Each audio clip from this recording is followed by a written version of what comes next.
దేవునిని ప్రేమించడం, దేవునిని ఆరాధించడం, దేవునిని మనం హత్తుకుని జీవించడం అంటే వాక్యాన్ని హత్తుకోవడమే. ఈ బైబిల్ గ్రంథం ఒక పుస్తకం లాగానో ఒక నవల లాగానో మనం చూడకూడదు.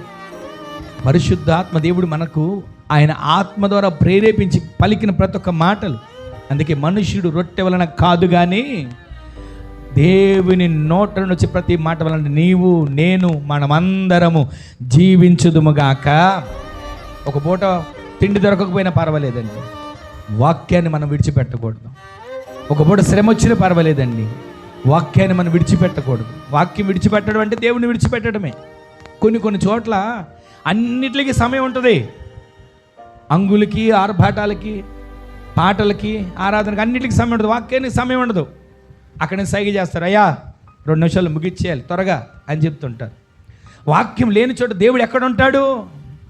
వాక్యం ఉంటే కదా దేవుడు ఉండేది. వాక్యము విస్తారంగా ప్రకటించబడుతున్నప్పుడు, ఆ వాక్యము వెల్లడవుతున్నప్పుడు వెలుగు కలుగుతుంది.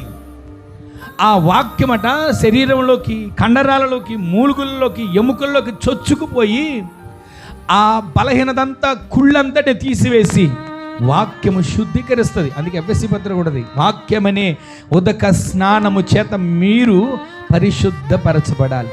ఈ రోజున ఈ మాటలు వింటున్న మనందరం కూడా వాక్యాన్ని హత్తుకొని వాక్యానుసారంగా జీవించే వారిగా మనము మార్చబడుదుము గాక.